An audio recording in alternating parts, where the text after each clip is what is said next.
Hey everyone, my name is Elise. Welcome back to my channel and happy Thanksgiving week to those of you that are living in the States. Today I have a quick video featuring one stamp set done 3 ways. So I've used 3 different techniques or coloring mediums, I guess you could say, to make 3 cards using just one set. So keep watching to learn how I made these cards. So a brief overview of the supplies. I am using this Neat and Tangled Maple Thanks stamp and die set. It's a smaller set, so it's a really great price point, and I really like that this year for my Thanksgiving cards. I've got some card bases. These are an ivory card base. The cardstock is from Gina K Designs.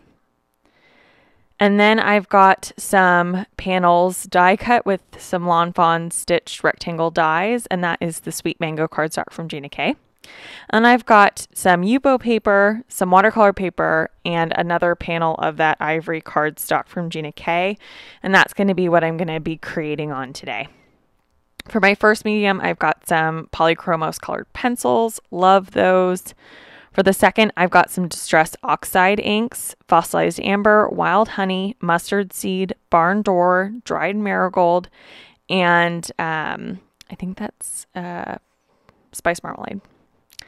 And then I've got some alcohol inks here, just a number of different colors, a red shade, orange, yellow, a green kind of sagey color, and a pink, and some alcohol blending solution. And that will be my third set of mediums. So the rest of the video is going to be sped up just so that this doesn't take very long. So the first way that I am going to use this is by using Distress Oxides in an ink smushing technique. So I've got those 6 colors down, wetting that all down, and then I'm just going to use that watercolor paper and pick up some color. So that's the first way. The second is the Yupo paper and alcohol inks. So I'm not a pro at this. I kind of just splatter them down and see what I get. I feel like that's kind of the joy of alcohol inks, is that you just put them down and see what you get. I was a little concerned that I might get some brown with the red and the green, but brown is also quite the fall color, so I think it worked out. I just use my heat gun to kind of push around the color. I feel like I need to get like a can of compressed air or something like that to use for that purpose. I wasn't super happy with the first go round, although now I realize I really should have stayed with it, but that's okay. So I added some more color, once again pushing that around and using that blending solution to get that alcohol ink moving. Setting that aside to dry. Now I've got the third cardstock, which is that ivory, and I am going to take the stamp and stamp it onto this ivory cardstock with some Simon Says ink Barely Beige, and that's kind of like a no line ink. So I am stamping this in that color first to just get the image down, and then I will stamp it again with Versamark and heat emboss it. So I am going to leave that stamp in my MISTI so I can come back and do it again. So now using those guides, it's a little bit hard to see on camera, but in person that ink does show up. It does show up better on white than it did on this ivory, I will say that. I am just coloring down some oranges and yellow. This looks pretty terrible, I'm not gonna lie. As I was coloring it, I kept having to tell myself it's gonna look better once it is heat embossed, and I promise you it does. It kind of just right at the start looks like a hot mess, but it does get a lot better. So I am just concentrating the darkest color on the middle and having that leaf get lighter as it branches out. So I'm using 4 colors total, like a really dark orange, a mid-tone orange, a light tone of orange, and a yellow. So I thought I would leave in all of this coloring. I don't think I'm an expert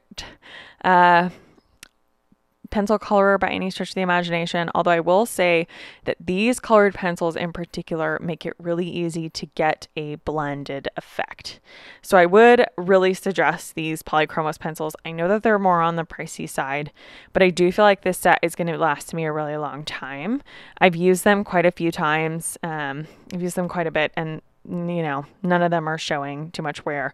I do also think that at a lot of places you can get singles, like at Hobby Lobby or Joann's or someplace like that. You can just buy one pencil. So if one ever did, fade and I was using it a lot, I could always just buy one as a replacement. I'm guessing like white will probably be the first color that I need to replace, as it is really popular with these pencils to add highlights. So I'm just going around following the lines of this stamped image and getting my color down. Let me know in the comments down below if you are from the States, what you are doing for Thanksgiving. I always laugh. So I'm actually Canadian, but I grew up in the States. We moved to the States when I was a kid. And so we didn't actually celebrate Thanksgiving for a long time. We would just celebrate Canadian Thanksgiving. So American Thanksgiving isn't necessarily my most favorite holiday, but we always do celebrate and eat good food. So let me know in the comments down below what you are doing if you live here in the States. Sorry, I did a little bit of that coloring off screen. Some of those lines I had to look at a little bit closer to fill in. So just getting that color down, adding a little bit more of that darker shade. I did feel like I lost a little bit of that blending out. And that is my colored leaf. Just putting my pencils away back in their case. I'm sure there's a nicer case I could store them in than the tin they came in, but it's practical to keep that. So I'm just drying off my panel of oxide ink just to make sure that it is dry, because I'm also going to heat emboss that panel. So now I have all three of the panels that I've colored or created, I guess you could say. The Yupo alcohol, the watercolor oxide, and then the pencil coloring. So I am taking my Misty, because again, I have not moved that stamp, so it's in the exact same place. So it is going to stamp over that image perfectly. Just using Versamark to get that down. I realized that I forgot to use my anti-static powder tool, and I've already stamped it, and I should have just gone with it, but I didn't. I went and got my powder tool, added the anti-static powder, and then went back for it. And it is quite the mess when I go to heat emboss it. There's a lot of embossing powder. I cut out most of it, but I spent a solid 5 minutes trying to wipe away the powder properly, and I would wipe too much away and I would re-add, and in the end it is a little bit of a mess. However, I think this project for me is still salvageable. I think a lot of times we forget, people who get these, they just love that they got a handmade cart. They don't care that it's perfect. They don't realize that it's not perfect, quite frankly. And so it really, really does not matter. So that was me just trying to wipe away some of that excess powder. And you'll see it in the final photos where there is a little bit of excess.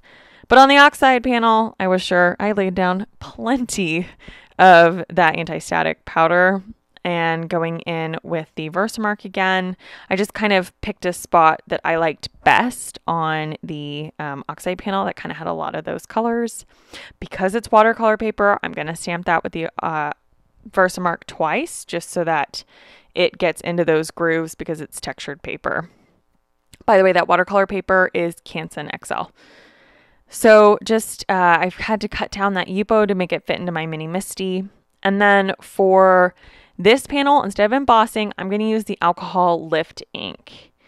And I stamped that down a couple of times to try to get a lot of the alcohol off of it. And then I immediately cleaned my stamp so that there wouldn't be any residue. This one is a little bit harder to see.